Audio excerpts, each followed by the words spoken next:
Hello students, आज हम करने जा रहे हैं कि स्क्रू गेज की मदद से हम किस तरह से किसी भी मेटलिक स्ट्रिप या मेटलिक वायर का हम डायमीटर या मेटलिक स्ट्रिप की थिकनेस किस तरह से मेजर करेंगे। तो ये हमारे पास प्रैक्टिकल सेगमेंट है फिज़िक्स का। तो आज हम प्रैक्टिकल करने जा रहे हैं। तो इसमें हम थिकनेस मालूम करेंगे किसी भी मेटलिक वायर की with the help of micrometer या स्क्रू गेज। तो मेरे पास जो माइक्रोमीटर या स्क्रू गेज जो है, इसमें यहाँ पे सबसे पहले हम रीडिंग लेने से पहले मैंने आपको बताया था कि we will find out the zero error of the instrument. तो अगर स्लीव और थिम्बल के जो है यहाँ पे देखेंगे, स्लीव में डेटम लाइन जो है, ये जो डेटम लाइन यहाँ से जो नज़र आ रही है आपको, हल्की सी यहाँ से नज़र आ रही है, ये यहाँ पे थिम्बल पे ज़ीरो के सामने होनी चाहिए। जब हम एनविल और इस जो है एनविल और दूसरा जो है स्पिंडल है, ये दोनों स्टड्स जो यहाँ पे हैं, इसके माइक्रोमीटर स्क्रू गेज के दोनों स्टड्स, एक जो है फिक्स्ड स्टड है उसको कहते हैं एनविल, और दूसरा स्पिंडल है, ये जो मूवेबल स्टड है। इन दोनों को बंद करने के बाद अगर हमारे पास यहाँ पे जो रीडिंग जो आ रही है स्लीव और थिम्बल पे, स्लीव की डेटम लाइन थिम्बल की जो है यहाँ पे अगर आप देखें, गौर से देखें, थिम्बल के सामने होनी चाहिए, थिम्बल के ज़ीरो के सामने होनी चाहिए। अगर ज़ीरो के सामने आ रही है तो मतलब हमारे पास जो है यहाँ पे कोई ज़ीरो एरर नहीं है इस इंस्ट्रूमेंट में। मगर यहाँ पे अगर आप गौर से देखें कि ये जो है ये यहाँ पे ज़ीरो के सामने नहीं है, ज़ीरो हमारा ऊपर चला गया है, क्रॉस हो चुका है, ज़ीरो से आगे नहीं है बल्कि ज़ीरो से पीछे है। और कितनी लाइंस पीछे हैं यहाँ पे देखें आप, ये डेटम लाइन आपको जैसे नज़र आ रही है, ये स्लीव के ऊपर ये डेटम लाइन, और ये थिम्बल में ये ज़ीरो इसके सामने, मगर ये फिक्स नहीं हुआ अभी तक, दोनों स्टड्स आपस में फिक्स नहीं हुए।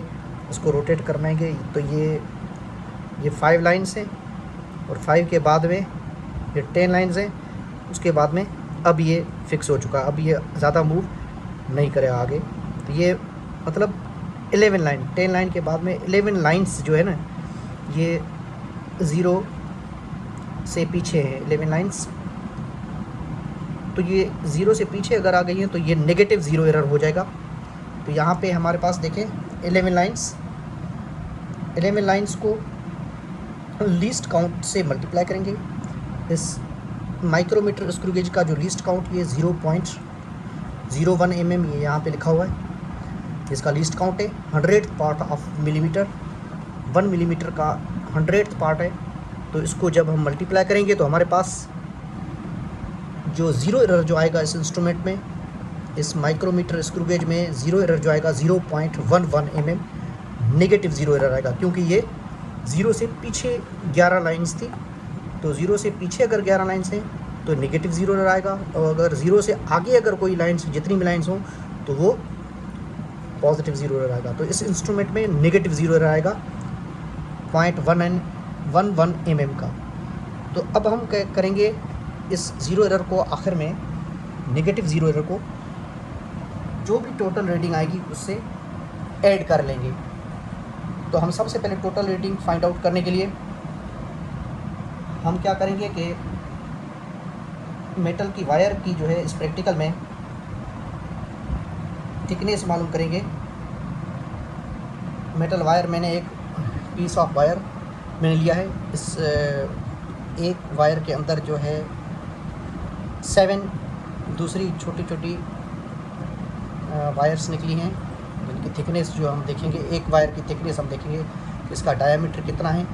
तो ये माइक्रोमीटर स्क्रू गेज जो होता है असल में वेरी शॉर्ट जो है डिस्टेंसेस, थिकनेसेस जो वर्नियर कैलिपर से भी अगर शॉर्ट अगर हों डायामीटर्स, थिकनेसेस, वो सारी माइक्रोमीटर स्क्रू गेज मेजर करता है। तो ये जो आप देखें गौर से देखेंगे तो ये जो पीस ऑफ जो वायर जो होगा, जो एक तार के अंदर जो निकला है, इसकी हम थिकनेस भी हम मेजर कर सकते हैं with the help of micrometer screw gauge. तो इसमें हम क्या करेंगे कि इस वायर के जो है 3-4 जगहों पे, अलग अलग जगहों पे हम इसकी जो रीडिंग्स लेंगे, और उन लेट सपोज 3 जगहों पे हम रीडिंग्स ले रहे हैं, लेट सपोज दरमियान वाले पॉइंट पे या 2 एंड्स पे अगर हम ले रहे हैं, और उसके बाद में तीनों एडिंग्स की एवरेज या मीन निकालेंगे, मीन रीडिंग निकालेंगे। मीन कैसे निकालेंगे? तीनों रीडिंग्स को जो टोटल आएगा उसको प्लस करके हम डिवाइड बाय 3 करेंगे, तो हमारे पास मीन या एवरेज रीडिंग आ जाएगी।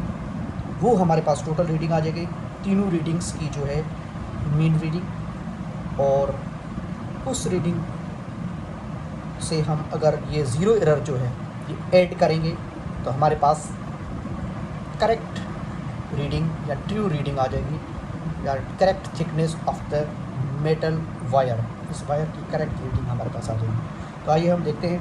पहले हम इस वायर के सपोज में दरमियान में अगर मैं रखता हूँ, माइक्रोमीटर स्क्रू गेज से फिक्स करता हूँ दरमियान में। इसको फिक्स करने का तरीका ये है कि आपको जब दोनों स्टड्स के दरमियान, वायर को दरमियान में सेंटर में मैंने फ़िक्स किया है, यहाँ पे आप देख सकते हैं सेंटर में एक तार को मैंने फ़िक्स किया है। यहाँ पे अगर आपको नज़र आ रहा होगा, एक तार को मैंने फ़िक्स किया है।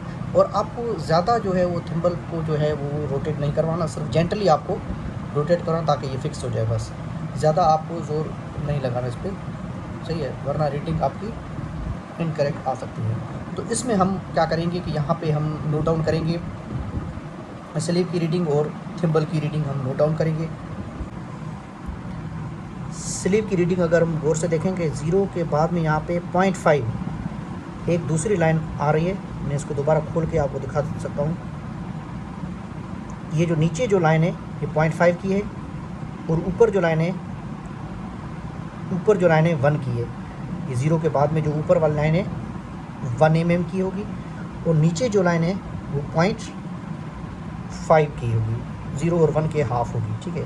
तो ये मैं दोबारा इसको टाइट कर, तो ये मैंने यहाँ पे रीडिंग ली है, ये 0.5 तकरीबन यहाँ पे शो हो रहा है, मुझे शो हो रहा है यहाँ पे 0.5 पे जो है ये थिम्बल का जो है वो एज जो है यहाँ पे टच कर रहा है 0.5 पे, और डेटम लाइन जो है 20 के सामने है, ठीक है।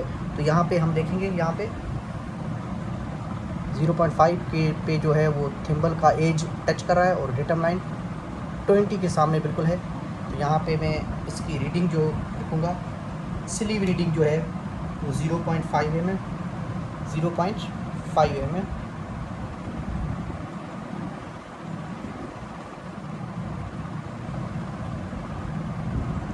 और थिम्बल रीडिंग जो हमारे पास है वो 20 mm है, मगर इस थिम्बल रीडिंग में हम क्या करते हैं कि लीस्ट काउंट से मल्टीप्लाई करेंगे, तो वो हमारे पास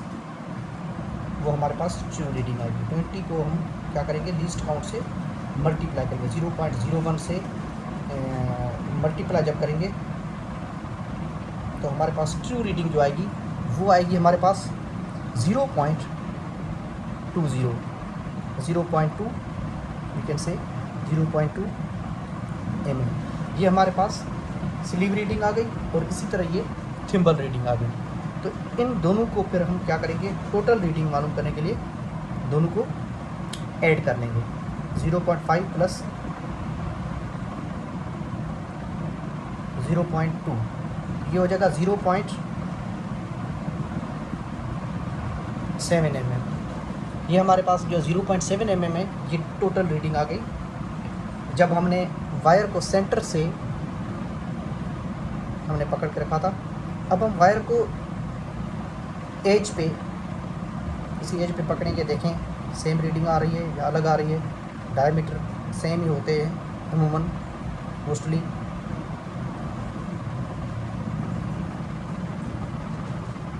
यहाँ पे भी हमने देखा है कि ये देखें, ये 0.5 और 20 के सामने बिल्कुल है, सेम है, ठीक है। और अगर तीसरे एज पे भी रखेंगे, थर्ड एज पे, थर्ड एज पे भी रखा है, तो हमारे पास जो आंसर जो आया है, ये देखिए डेटम लाइन के सामने बिल्कुल 20 पे है और 0.5 है। तो पूरी तार का जो है वायर जो है ये यहाँ पे नीचे इसके अंदर जो है छोटी छोटी तारें जो हैं मेटलिक वायर्स जो हैं, इनकी थिकनेस जो है सेम है थ्रू आउट द वायर। तो हमें एवरेज निकालने की ज़रूरत नहीं। अगर एवरेज निकालेंगे 0.7 को 3 बार अगर हम ऐड करें 0.7 को और डिवाइड बाय 3 करेंगे तो आंसर यही आएगा। अगर आप करेंगे मीन एवरेज, अगर तीनों रीडिंग्स अगर एक जैसी हैं हमारे पास, जैसे वायर्स की रीडिंग्स सेम होती हैं थ्रू आउट लेंथ, तो अगर हम इनको 0.7 को 3 बार प्लस करेंगे मीन रीडिंग निकालने के लिए, तो 0.7 को 3 बार अगर हम प्लस करें, क्योंकि 3 मरतबा हम रीडिंग लेंगे, ठीक है, कम से कम, तो डिवाइड बाय 3 करेंगे तो हमारे पास सेम ही आंसर आएगा 0.7 एंड 0.7 एंड प्लस 0.7,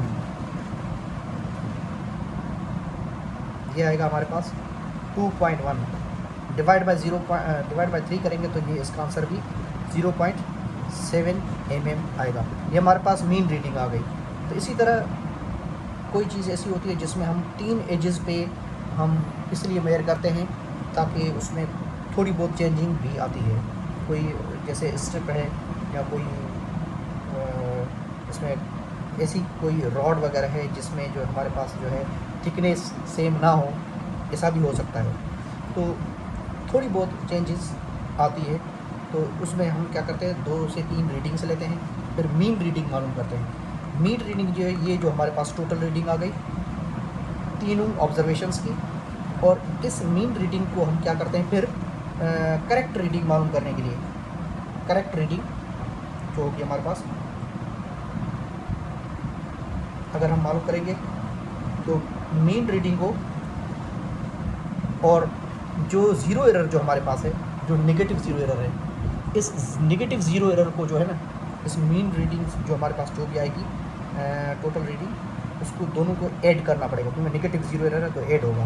तो 0.7 प्लस 0.11, तो ये हमारे पास आ जाएगा फाइनली